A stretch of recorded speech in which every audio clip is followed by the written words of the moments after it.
Dalam nama Bapa dan Putra dan Roh Kudus. Amin. Allah Bapa di surga, kami mengucap syukur dan terima kasih. Engkau menanamkan benih iman dalam hati kami. Dan Engkau mengharapkan iman yang Kau tumbuhkan, yang Kau tanam itu tumbuh, mekar, dan berbunga dan berbuah. Pandanglah kami ya Tuhan, supaya Engkau menyuburkan tanah hati kami sehingga semakin berbuah, bertumbuh dan berkembang seperti yang Kau harapkan. Demi Kristus Tuhan dan pengantara kami. Amin. Saudaraku terkasih dalam Kristus, bacaan Injil hari ini berbicara tentang benih. Yesus memberikan perumpamaan tentang benih. Ya. Dan benih itu yang kecil sekali. Tapi ketika ditanam di tanah yang subur, menghasilkan buah yang berlimpah. Dan saudaraku terkasih dalam Kristus, ada dua hal yang mau saya sampaikan kepada Anda. Benih itu adalah bisa saja semua perbuatan-perbuatan baik kita yang kita lakukan, yang kita tanam, yang kita tebarkan di mana-mana saja.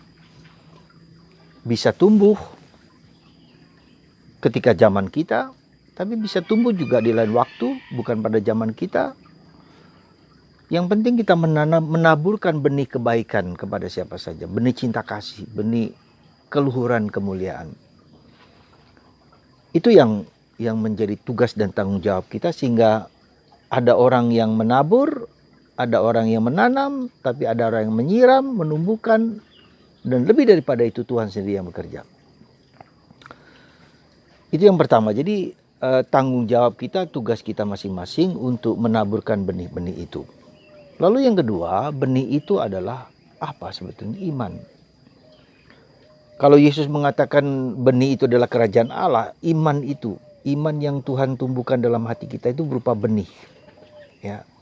Benih yang kecil sekali, yang mungkin tak terlihat dengan mata yang jelas, tapi benih itu ya ada yang tumbuh mekar, ada yang besar, ada yang bahkan ada yang mati, bahkan terhimpit oleh banyak hal. Sehingga atau ya tidak dipedulikan, tidak dirawat, tidak dipelihara, sehingga mudah terombang-ambing oleh zaman dan situasi, oleh angin dan terus-menerus. Saudara terkasih, saya mau mengajak Anda untuk melihat benih-benih kecil yang mungkin dalam kehidupan saya, apa yang Tuhan nyatakan kepada saya. Satu contoh kecil saja, bukan untuk mengagumkan, tapi saya mengatakan segala yang kecil sekalipun, sekecil apapun, sebenih apapun, kalau kita jalankan dengan ikhlas, dengan tulus, demi kebaikan Tuhan dan demi kemurahan, berkat bagi orang lain. Anda tahu, mungkin Anda membaca apa yang bacaan harian kitab suci yang disebut dengan ruah. Itu adalah benih kecil yang dulu saya tanam, sekarang menjadi mekar, menjadi besar, dan menghasilkan banyak buah berguna bagi banyak orang. Itu adalah juga ide yang Tuhan berikan kepada saya, dan kata ruah itu pun saya temukan di suatu buku yang bagi saya merupakan suatu yang menguatkan dan meneguhkan dan cantik gitu loh. Dan ruah itu adalah roh Allah. Ya, kemudian berkembang, bertumbuh, menghasilkan banyak buah, memberikan keuntungan, kebaikan bagi komunitas, bagi Ordo Karmel, dan bagi banyak orang. Ya, itu satu benih yang menurut saya ditaburkan di tempat yang subur. Meskipun secara orisinil itu juga berdasarkan suatu pengalaman batin untuk mencintai sabda Allah, dan sabda Allah itu yang dicintai itu dibagikan kepada orang lain. Ya. Lalu juga banyak pengaruh yang bisa menumbuhkan itu semua. Jadi itu satu benih kecil. Lalu yang kedua juga katakanlah beberapa lama saya sudah di sini di Giri Purno, tempat rumah peristirahatan dalam tanda petik Karmel di Giri Purno Batu. Apa yang menarik bagi saya di sini adalah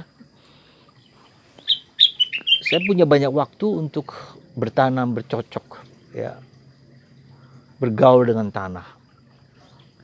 ternyata di sini juga ada tumbuh sesuatu benih kecil yang saya rasa cukup saya rasakan bahwa Tuhan menunjukkan itu kepada saya, meskipun saya merasa ini adalah kecil, tetapi saya menarik bagi saya. Adalah apa? Yaitu bahwa saya mulai tertarik dengan menghias di kapel, ya, dengan tanaman, dengan bunga, dengan segala macam. Ternyata toh indah. Dan saya menemukan inner beauty di dalam diri saya. Padahal saya dulu tidak suka dan tidak tertarik dengan hal-hal seperti itu. Dengan tanaman, saya dulu tidak suka dengan tanah-tanah yang kotor tanahnya. Tapi ketika kita bergaul dengan tanah, ternyata tanah itu mengandung kebijaksanaan yang luar biasa. Ya, dengan tanah itu kita tahu kita berproses. Ya, tanah itu adalah tanah yang kotor, bagian dosa, kelemahan, keterbatasan, kerapuan kita. Kompos, pupuk itu adalah sesuatu yang kotor dalam diri kita, ya.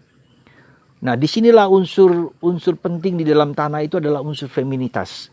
Kami para imam, para pastor, para lelaki seringkali terlalu mengagungkan kelelakian kami, intelektualitas, rasionalitas, kehebatan maskulinitas, ya, kerja.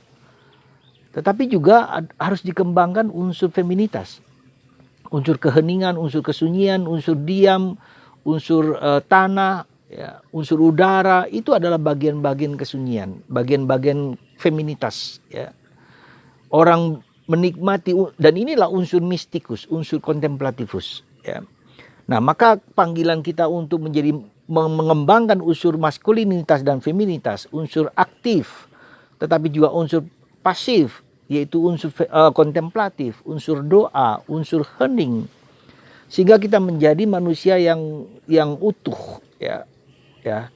Memang benih itu ditanamkan, tetapi benih itu harus mencakup dua sisi itu, unsur aktif dan unsur pasif, ya.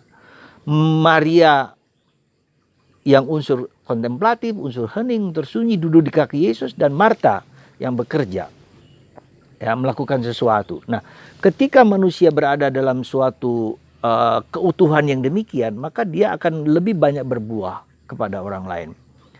Sehingga inspirasi, ide-ide yang muncul itu bukan hanya dari dirinya sendiri, tapi dari pengalaman yang Tuhan berikan kepada dia. Satu contoh kecil, saudaraku, di tempat kami ada enceng gondok. Anda tahukah enceng gondok itu ternyata adalah dengan bunga-bunga yang kecil. Dari 6 kelopak-kelopak itu ada satu bagian yang menurut saya indah sekali. Di tengah itu adalah gambaran seperti monstran, gambar warna kuning dan warna ungu ke depan. Nah, hati kita itu adalah ungu dan kuning di dalam batin kita yang terdalam. Dan Tuhan memberikan iman itu, keindahan, kecantikan dalam diri kita. Jangan melihat kecantikan dari fisik, dari keadaan di sekitar, tapi dari keindahan batin dia.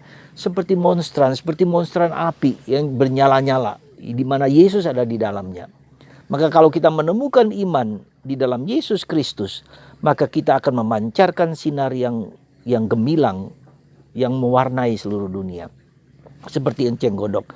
Coba Anda sekali-sekali, nanti akan saya kirimkan bentuk enceng gondok seperti apa. Anda akan tahu persis begitu indahnya.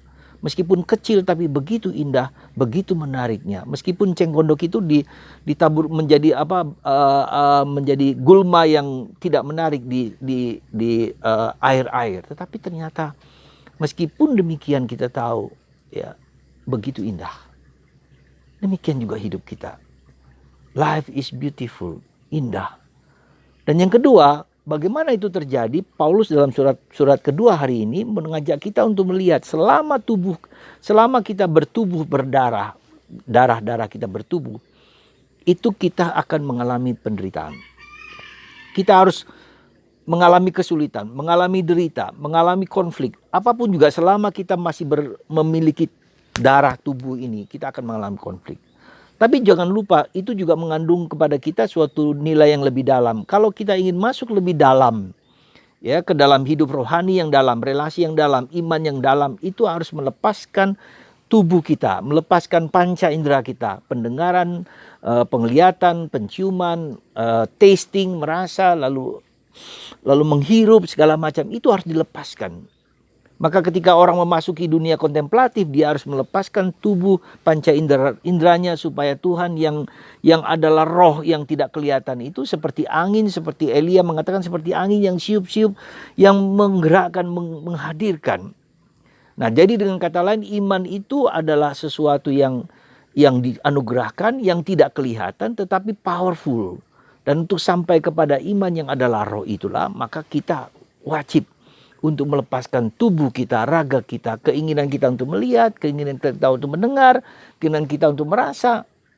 Itulah saudaraku terkasih. Maka kalau kita perhatikan dalam tahun Santo Yosef ini, mengapa Santo Yosef itu dengan tidur, sleeping Joseph itu? Karena dia harus menidurkan semua pikiran, menidurkan semua perasaan, menidurkan semua penciuman, semua panca indera ditidurkan supaya roh, jadi inner beauty yang seperti saya katakan dari Enceng Gondok itu menjadi hidup, menjadi mendengarkan, berjaga, ya. Ya, seperti maka dia mendengarkan perintah Tuhan dalam mimpi itu dan dia melaksanakan. Dia tidak banyak bicara tapi menjalankan. Dan itulah tujuan dari perjalanan hidup rohani kita. Kita menidurkan semua tubuh kita, raga kita, pikiran kita, perasaan kita, penciuman kita, panca indera kita, supaya panca indera batin kita tumbuh dan kita mendengarkan kehendak Allah. Dan kalau itu terjadi, maka Anda, kita semua hidup dalam iman. Bahagia dalam derita. Aku bahagia dalam derita. Kata Paulus, selama kita tubuh raga kita ini, kita tetap akan menderita, akan susah, akan mengalami konflik. Tetapi ketika kita menemukan iman roh, ya, Allah yang hidup dalam diri kita akan tumbuh dan berkembang.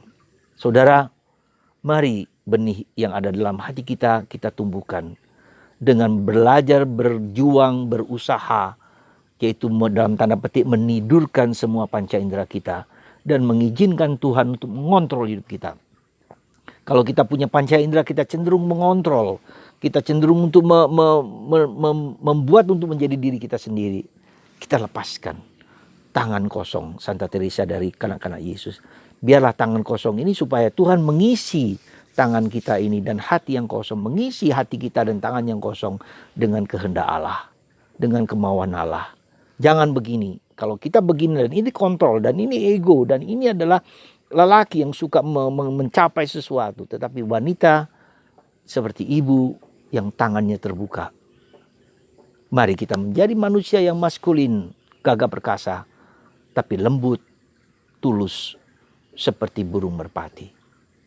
Dan itulah Roh Kudus. Semoga Roh Kudus menguatkan Anda semua dan kita semua untuk bersatu di dalam Tuhan, menjadi manusia yang utuh sempurna, Bapa, Putra, dan Roh Kudus. Amin.